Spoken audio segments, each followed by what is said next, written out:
This is All Things Fitness and Wellness, uniting industry thought leaders and fitfluencers on the mission to inspire innovation and encourage people to live a life fit and well.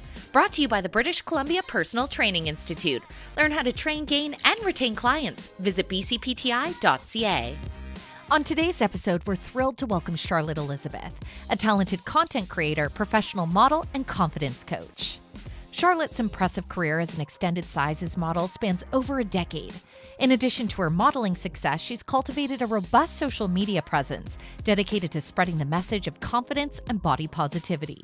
In this engaging episode, Charlotte shares her journey into professional modeling, the importance of using one's voice for positive change, and emphasizes the crucial role that the fitness industry plays in regards to promoting inclusivity for all body shapes and sizes. Before we get to the episode, be sure to hit like and subscribe. We have new podcast episodes weekly featuring industry thought leaders and influencers. I'm your host, Chrissy Van, and this is ATFW. Well, I am so thrilled to have you, Charlotte, because as we were chatting before we got started here, you have this bright, infectious spirit to you, and I know that you're using it for so much good in the world because you're putting out this message of positivity, not just to us adults that need to hear it, but also getting your voice out there and inspiring young minds. So I'm curious, as someone that didn't start your professional modeling career till 29 years old, what was young teen Charlotte like? Because you and I are close in age, and I know that we grew up in a time where the narrative was very different to what we're experiencing today. We have a lot of work to do, but you and I grew in a time where there was one ideal that was put out there. There was a tremendous amount of body shaming, and it was hard, especially as women, to not internalize that. Oh my God, it was so hard. I feel like growing up in the 90s was probably one of the toughest times in regards to body shaming, body image. We're infiltrated with TV, movies. I mean, we didn't have social media. We had the start of the internet, but just all the messaging I know that I was getting as a young girl and all of my friends was that you were just never thin enough. And, growing up, not necessarily in the best headspace when I was a super young girl. I was really outgoing and like full of life and energy and uh, kind of not really a care in the world and always had a lot of friends around me. And then I went through some things in like the household with, my parents splitting up and going back and forth. And I think for a sensitive child, that can be a lot. And I think it can be Absolutely. a lot on any child. And it really impacted me, moving schools 2 times and going more into my shell. So I feel like I was really hidden in my shell with my voice, with the way I presented myself. I didn't really think too much about my external other than that I didn't like it and I just felt fat all the time and icky. And I wanted to First of all, I wanted to break the mold with my voice. That was what was most important to me when I was a young girl. And I started doing self-development work at 13. And I know that's kind of crazy, but I got really into watching Oprah, and she really was an actual inspiration on the television where you see a woman she was always of varying sizes, really like doing something great out there. And she always had meaningful guests and authors. And I really tapped into that as a young girl. And I wanted to learn how to use my voice and not be so scared to speak up. And I think that was and is part of the biggest journey for me, is embodying me, just sharing who I am and what I believe in. And then I actually lost a bunch of weight in high school. I was still what I think society would consider fat. Like they thought Bridget Jones was fat in those movies. Oh, I remember Jessica Simpson getting ripped apart, and I see photos, and it honestly is shocking to see the narrative and then the photo, and you're like, no wonder we have grown up with these complexes. So much fat phobia, so much fat shaming. And, even being a young girl and just being a size 8 and almost 6 feet tall is super healthy. And but I actually liked myself at that size. So I felt really, really more confident in myself. And I remember there was a girl in my grad class not really in my friend group. I always kind of felt like an outcast, but I think like all teenagers feel that way. And she invited me to walk in the grad fashion show. And I just remember feeling so included and valued. And I got to do my little struts and the things that I like to do because I always loved to dance. And it was just probably one of those times where I felt most seen. And that might be part of what led me to where I am today. Just that seed, when you get those little moments in your life that spark that connection and that joy. Well, and you're like, this feels good. I want to do more of this feeling. What's going to get me there? Yeah, and I remember other, local companies in my town were asking me to model for them, and I was just like, "Yeah, sure, okay, fun, cool." And then when I graduated and I moved to the city and I was going to college, and I didn't really think that was a thing for me because there weren't any models that were like a size 8 or above a size 4 or 2 or whatever it was back then. So I never really thought anything serious of it. And then I remember a few years down the road, a girlfriend was like, "Why didn't you get into plus size modeling? It's really big in LA." And I'm like, I couldn't even see the ship in the ocean. I was like, "What? What are you talking about? I don't know. That's not real. Like, that's not real. I've not seen it on TV. I've not seen it in a magazine. It just wasn't in my reality." And it wasn't until I hit like 28, and then I randomly messaged this agency just like one photo of me. That's awesome. They're like, "Why didn't we find you when you were 18?" I'm like, "Well, What kind of was the what catalyst kind for of you to call go out was for it there?" and send it? Like, how did you get to that point where you're like, I'm just going to put this out there? Because sometimes it's easy to discount ourselves or look at something and be like, oh, that's not for me. Like, instead, you were like, I'm going to go get this. Yeah, and I think this is what's really important for brands and for companies is that they had a little part of their website that talked about body inclusivity. And I thought, wow, maybe that means that I do belong. And I didn't see anyone on their roster that looked like me, but I took that as an invitation for me to try. And so I just sent it, and within 2 minutes they called me. They were like, this is who we've been looking for. They're like, "Oh, hey, we have a scout from LA coming." I'm like, "Oh, here's this LA thing again. Why don't you put together a book and come meet us next week?" And I thought, "What's a book?" You I had to basically like invent a modeling portfolio. And I just look back on those photos and I'm like, Oh, but that's the best. So so prior funny. prior to 29 and after going to school, what were you doing in that in between phase?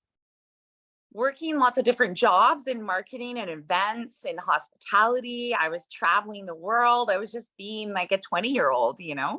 Yeah. And then they all of a sudden come and find you. And what I appreciate most is that when the opportunity knocks, when you didn't have the book, sometimes something as simple as that stops us in our tracks, right? Where you're kind of like, oh, I'm not prepared, etc. I love and appreciate that you're like, I'm just gonna fake it till I make it. It's so huge. Like, if there's something that we don't know in our life that could take us to the next place, it's not an opportunity to go, "Well, I don't know that. And I can't do that." It's an opportunity to say, "Whoa, how can I figure out how to do that? And where can I go next?" Like, it's this landscape of like social media, fashion, modeling, marketing, it's constantly evolving. I swear, like every few months, I'm learning something new.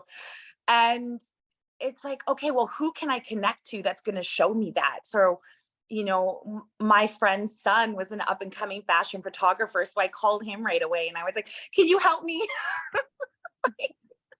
Well, that's exactly. And you know what? When you're in those positions and you reach out, like the helpers do come. I think there's a lot of mindset that happens in those moments.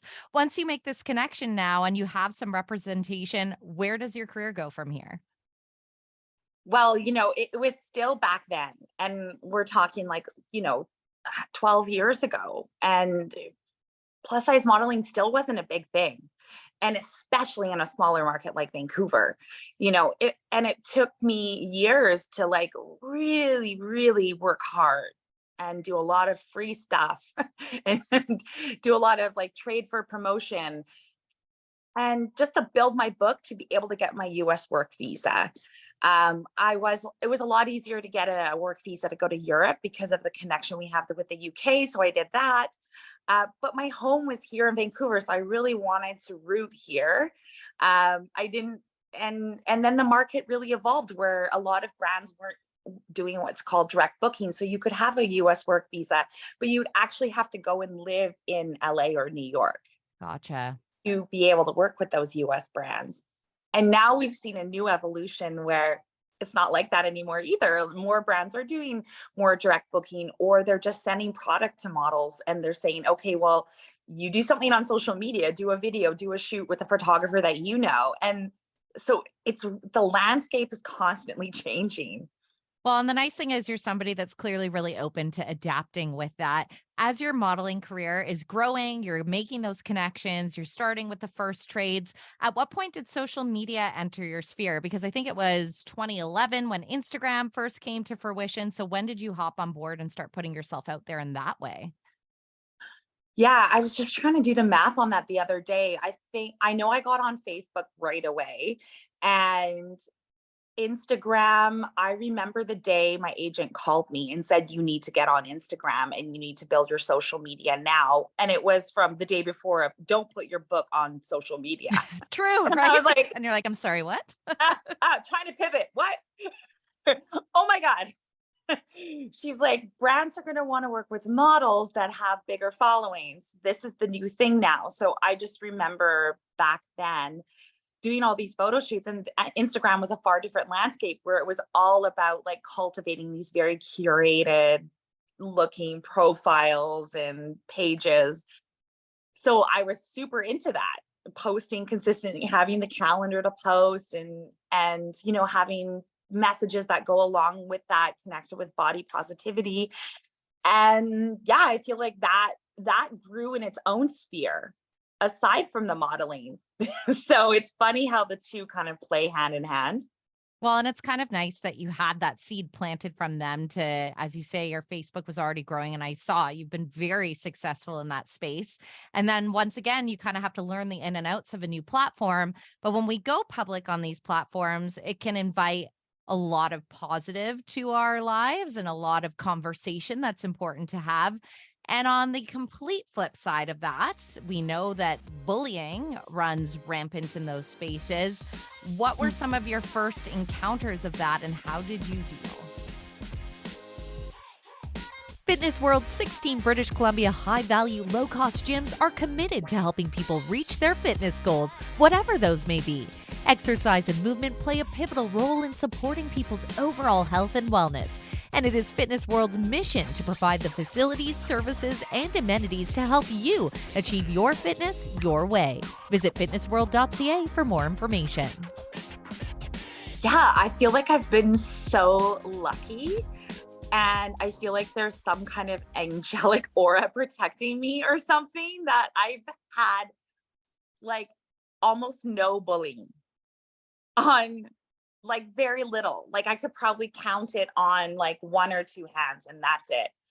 And it's just when people say things like that, I just find like someone will say something funny like, oh, I did something different in my eyebrows, and somebody will say like, oh, like those are weird or something.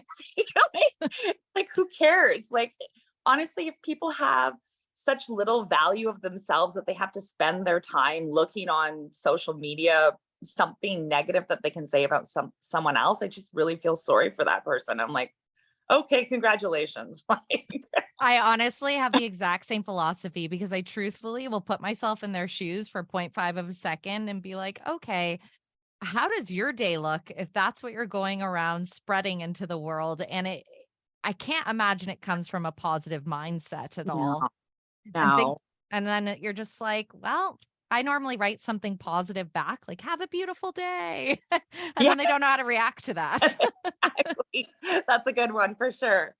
So you've grown these platforms, and I think something that's really evident about you is that not only is it exciting that you've created this really successful career, and this goes to your talent because anyone should know modeling. I mean, I'm such a goof when I take photos. There's technique, there is a lot of practice that goes into making sure that you're ready for all of these clients that you're working with.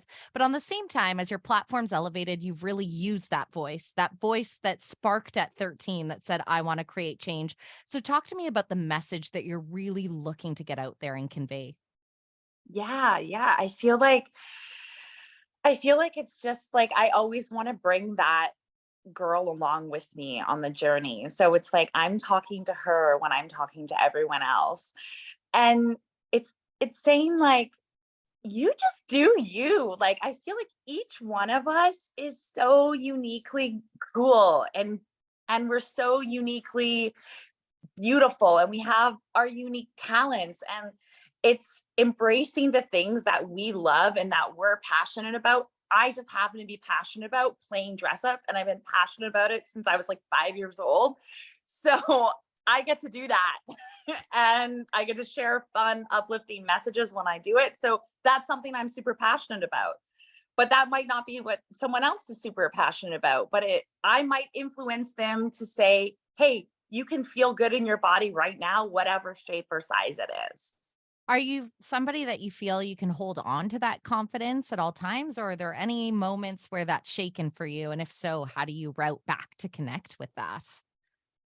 Yeah, I mean, uh, it really would take a lot to shake me, I feel. Like, Love, love, love. yeah, like I know there's some days where we're like, oh, well, I don't really like the way this looks on me. And I'm like, okay, well, put something else on. I'm like, well, that's hot. Like most of the days, I'm pretty much like, it's fucking hot. Like, sorry to swear, but Oh, please swear away.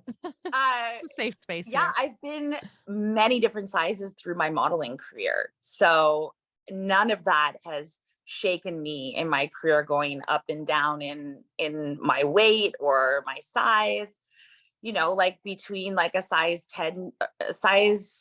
10, 12 to like 16, 18. So yeah, I'm just like, I embrace it all. I'm like, I find it all beautiful. Well, and it is all beautiful, but I think the fact that our brain's like a circuitry, right? So obviously you're somebody who has really created those strong grooves to keep the positive circuitry going. And I truly do believe that just breeds more and more of the positivity. I think that's why you're able to extend it and ripple and impact others. And I know that that's something that you have done in regards to your partnership with Beautiful, which is working with youth and inspiring confidence. So talk to me a little bit about the organization and what your work has been with them. Yeah, so I just love everything that Taylor, the founder of the Beautiful Foundation, has done. Like, I feel like she would be an amazing person to have on here too. Just so much great work with youth across Canada. And we predominantly work with young girls ages like 8 to 13. So I feel like that's a very vulnerable age where you're like really absorbing a lot of information, and it's just like little sponges. So if I can give them something that they can absorb, that's a positive thing. Not like what we necessarily witnessed in the 90s, but part of what I've been doing, I have a workshop that I've taught called Inner Belief Makeover. So like you said, it's about wiring those circuits and how we view things and how we can rewrite the story. So those are the tools that I've been giving the girls through the workshop, and I'm so excited to teach the next one. It's just such a powerful program. Even just volunteering with them they have what are called soul sisters, and they help support the other workshops. So they have many different mentors that all focus on different types of topics to help elevate the girls' spirits and embrace and love just who they are uniquely for themselves. When they're coming to you, what would be some of the biggest struggles within the confidence journey that you kind of see impacting our youth? Yeah, I mean, I think a really big one for girls still today is using their voice. So I have an exercise in the workshop where we use our voice in the group together, where we use our voice one on one in small groups, and then where we have an opportunity to come out front. And I remember one girl said to me at the very beginning, well, do I have to do this? And I said, "Oh, no, of course you don't have to do this, but this is an amazing opportunity and a safe space for you to build your confidence. So I encourage you to do it." And it was amazing because she was one of the first ones to want to run up on stage after we did the other exercises. So I was like, these are the rewards when you see like just that little spark in someone's shift. Well, and it really shows. I've shared this story before, but I remember when I was in high school, we had a speaker that came, and I was at a difficult crossroads in my life as well, dealing with a deep loss. And he was kind of like, you can use things in your life as the excuse to fail or the reason to succeed. And it was one little nugget that he shared. And I took it with me even to this day. So it I kind love of, right? But then when I meet people like yourself that are using your platform and your success to go into these spaces, give your time, give your voice, the impact for that little soul can go and take them so far. And truthfully, the message that you're sharing with those kids is something I think a lot of adults need reminded of as well. Do you get a lot of people that reach out? I mean, exuding confidence can be something difficult as grown-ups and something that I think we really do struggle with. So, as somebody that's kind of an excellent role model, what type of feedback do you get from your community? I definitely get that feedback of people just really loving and appreciating that confidence. I also wrote a workshop and program for adult women with Amazing. my girlfriend Sarah, who's a counselor. So we put together that program, and we went ahead and taught that a few months ago, and we're just perfecting it and working on offering the workshop again. So that's really exciting to be able to share some of those tools and techniques from an adult perspective. Yeah, I think we need more of that in the world because, again, if we don't do the work, we can end up a bit stuck in the mindset. And it just takes somebody to crowbar us out a little bit, and then the momentum gives way, right? Yeah, and it's just about learning something new, new tools, new techniques. It's not about being wrong or being bad or doing things the wrong way. It's just like look at it from this perspective and see how things can shift and feel for you. Well, I'm thinking of different perspectives and shifts in fields. You're very open on social media. And I know that you've been indulging in the sober curious movement, which I know is getting massive growth. And I think you can see it even in the restaurants that we frequent now. There's so many more offerings available. But talk to me a little bit about why you decided to embark on that journey. Because again, having drinks, going out, meeting for cocktails, it's can be a really habitual part. And I find when we're the ones that are saying, oh, no, thank you. For some reasons, people around us sometimes get very uncomfortable with that choice, which truthfully, I think is sometimes a little reflection of our own choices to look at, but it is a bit of a reality because it's so ingrained in society. Oh my goodness, I know. I know. It's so ingrained. I mean, I think I sometimes am a bit of a freak because not only am I, been sober for a year, but I've also been vegan for 7 years. So I think that helped me just be able to kind of switch off because I'm so used to, saying, "Oh no, I can't have that," or "What's in that?" Or Fair. but what led me to want to make that change was really my health. So I was having trouble sleeping. And, as we get to the age that we're at, I'm 40 now, turning 41, it's, our hormones start to change. So we can be more affected by things like alcohol, where we might not so have been affected, in our 20s. Um, and I didn't love the night sweats. I didn't love the not being able to sleep. And as soon as I quit drinking, all of that went away. So I knew that it was affecting my hormonal balance in a negative way. And I wanted to kind of stay as young as possible internally. So I thought, I'm not going to drink. This isn't good for me. And did you start with kind of a dry January and then it transitioned, or was there a conscious decision? This is the date and that was that, or how did you go through that? Yeah, literally just decided one day. Nice. It's like I do that with everything. Like I'm a very all or nothing person. Like one day I just decided I was going to be a vegan and that's it. And then one day it was July 2nd. I just had my 1 year anniversary. July Amazing. 2nd last year, I said, I'm not going to drink anymore. And in the heart of the summer too, which I think a lot of people would say there's added social gatherings, etc. So good for you because it shows a lot of discipline. Yeah, it's funny because I actually thought the opposite. I thought it would be harder in the winter because when you're like hanging around, you want red wine with dinner and like that whole cozy feeling. I don't know, something about Christmas and wine. That's fair. I know, especially when they mullet those spices, but c'est Oh, la vie. We can uh, still have the mulled wine with the spices, but maybe I there's so many know. non-alcoholic versions now. So really it's a moot point on that front. I know, and I was so bummed that the mulled wine was sold out this year for Oh Christmas, no. non-alcoholic wine. See, it's like gaining popularity. Who knows? Maybe there's a niche there. Add that to your business repertoire. Yeah, there's always that double-edged sword. I'm like, oh, I'm happy that all these vegan products are sold out or all the non-alcoholic ones are sold out because it means that more people are wanting that. But I'm also sad for You're like, I myself. was here first. Yeah.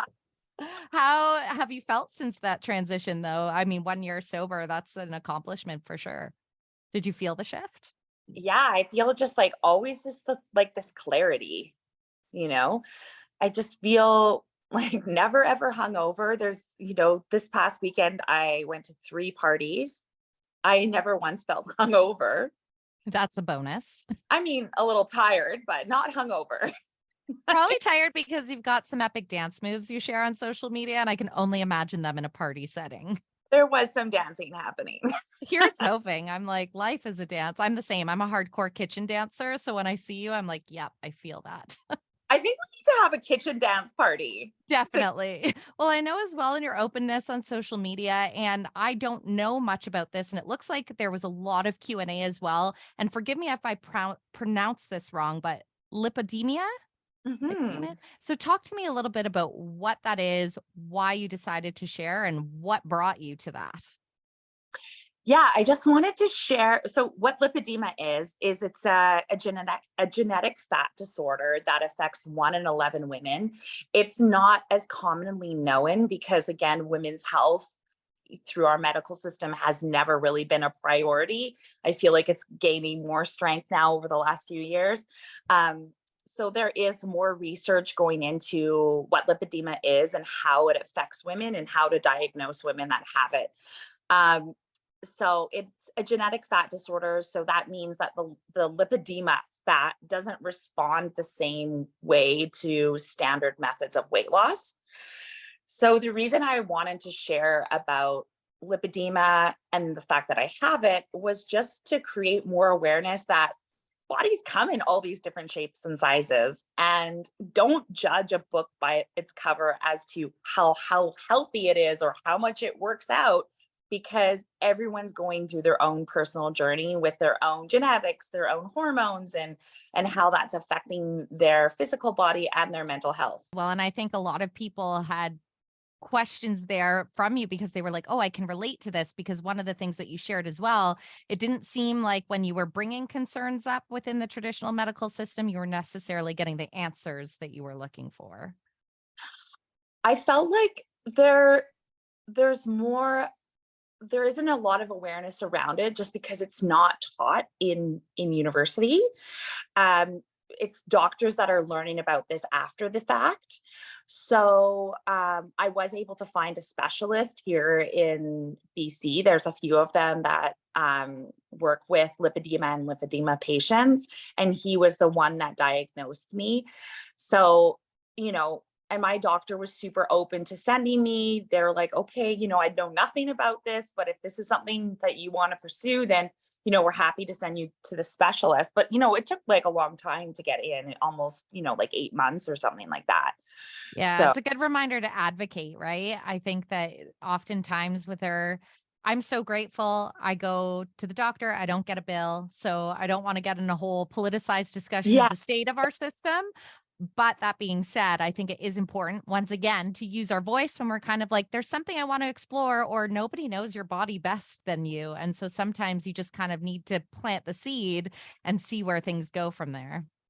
And I think maybe that's one thing that women have up on men is that we are so used to advocating for ourselves that when something is off, we'll push even harder to find out what's going on. Where I think maybe, I'm not going to speak for all men, but I think that there might be more of a tendency that they might just kind of sit back a little bit And because yeah, they haven't had to advocate. Oh, 100%. And you're not wrong as well when it comes to women's health.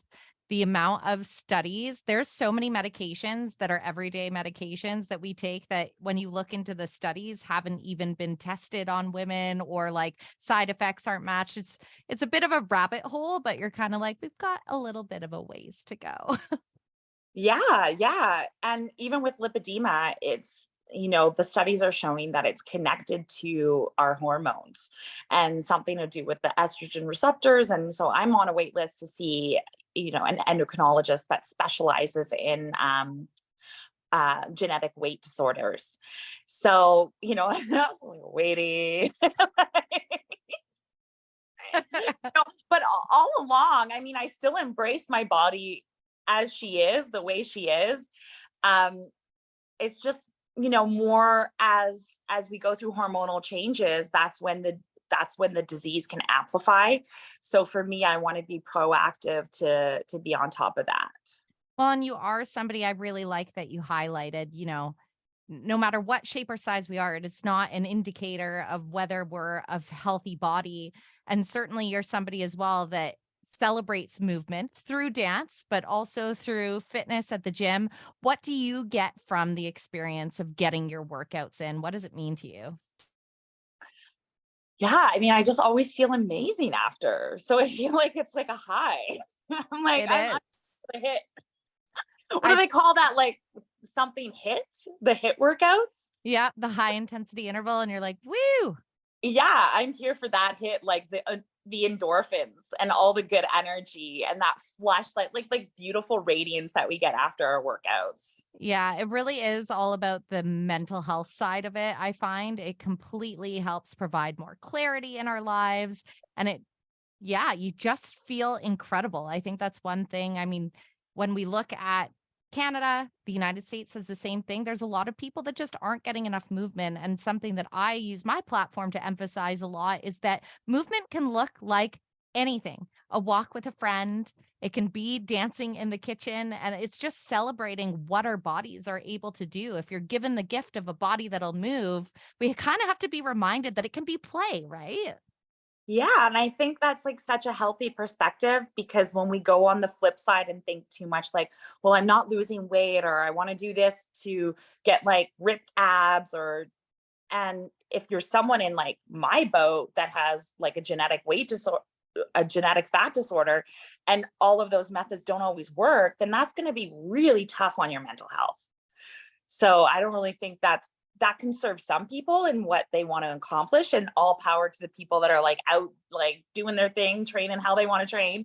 But I don't think that approach suits everyone's mental health. But I feel like like our approach can suit the whole spectrum. Absolutely. Well, and I think that that's something that the industry as a whole is really waking up to as well, because the narrative didn't shift that long ago. And again, the repercussions of that are still in the minds of many. I don't want you to give up all your secret tools here, and not even secret, you put them out Oh, there, good. but what are kind of the biggest foundations that you do try to instill if somebody is struggling with their confidence journey? What are the steps that you kind of take them through to push through the other side or have a breakthrough? Yeah, I feel like, it's a lot like in counseling, how we really break down like where did all these ideas and concepts come from? Like why do we think that way? And where in our life did we start thinking that way? Where did that pattern start? And how did we see that progress? Now, that story that we told ourselves like 10, 15, 20, 30 years ago, is it true? Is it true? Most likely not. Okay, so why are we believing a story that's not true? Okay, what is the true story? And how can we start looking at ourselves with more kindness, more compassion? How would we speak to our best friend? And can we speak to ourselves that way? I know I always check people all the time because, with close groups of friends, etc., you can hear them sometimes speak of themselves and you're almost like, don't talk to my friend that way. Hey. I spend time, I remember my husband has caught me before, and it does not come from a place of narcissism. I make a point of smiling at myself in the mirror to just be like, all right, make a little eye contact. And it's like, okay, we've got this. Like, we can look at this amazing body. Like, I can maneuver my arms. Like, I can smile my face. I'm like, basically, I'm in this crazy little avatar with a computer in my head. I'm like, why don't we just see what this can do and treat myself with love and compassion? Because when you do that, we ultimately end up showing up to the world in a more compassionate way too. Yeah. And I feel like that's not narcissism at all. It's like kindness. Yes. Narcissism, has a very inflated sense of self, but takes everybody else down.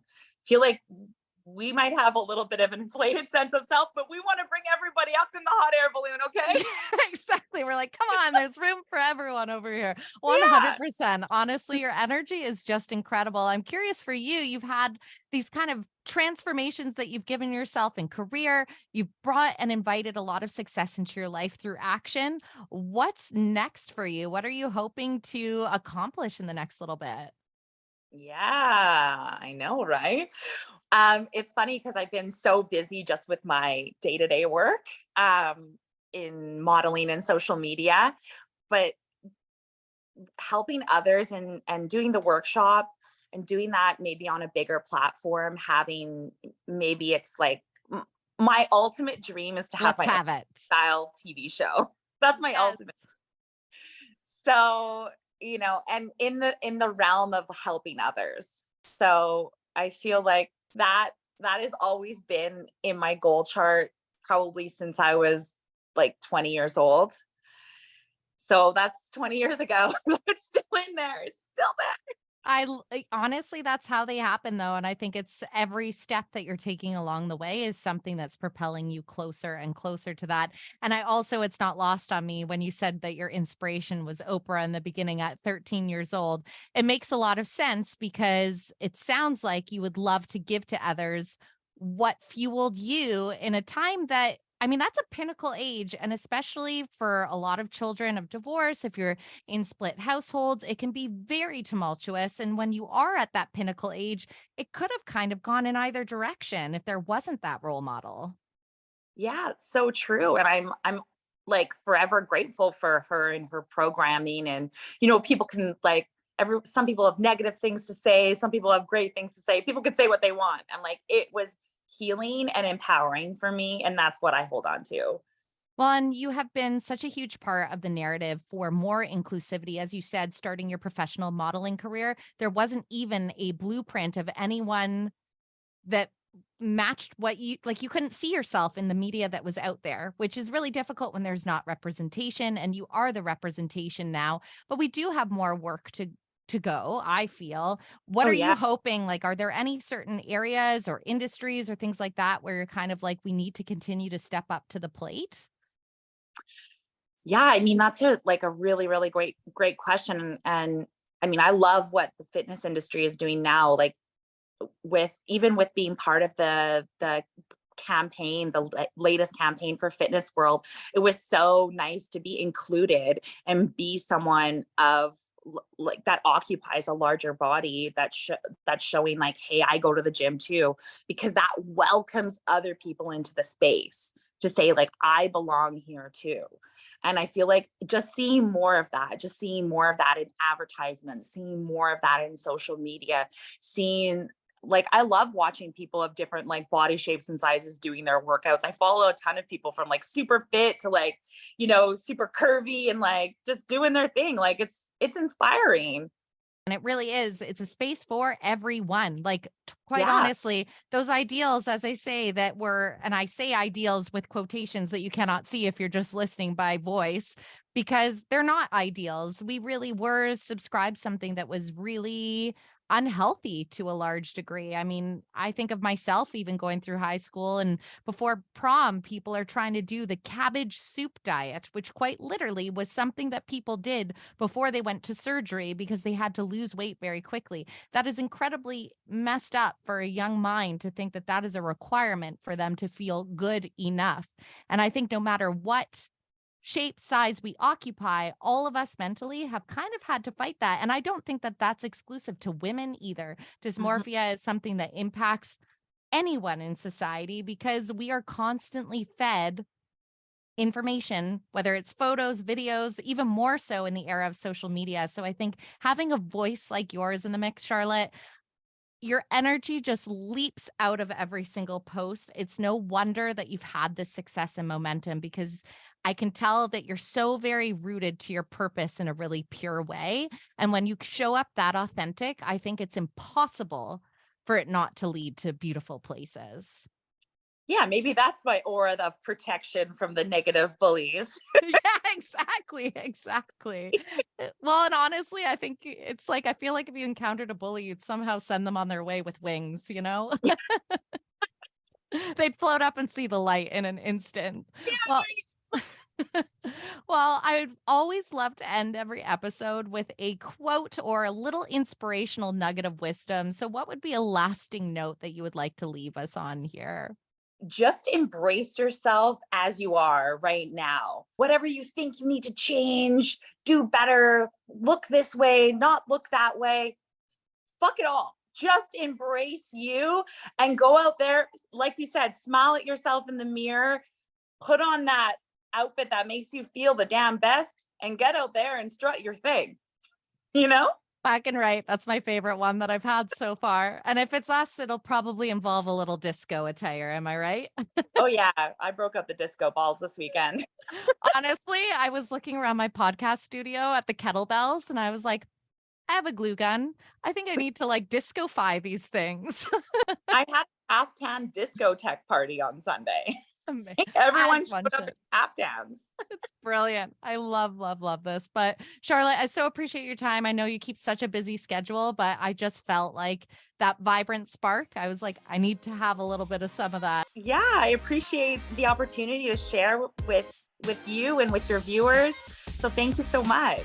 You've just listened to All Things Fitness and Wellness. This episode was brought to you by Fitness World. Your fitness, your way. Don't forget to hit like and subscribe so you never miss out on hearing from industry thought leaders and influencers. We are on a mission to help everyone live a life fit and well.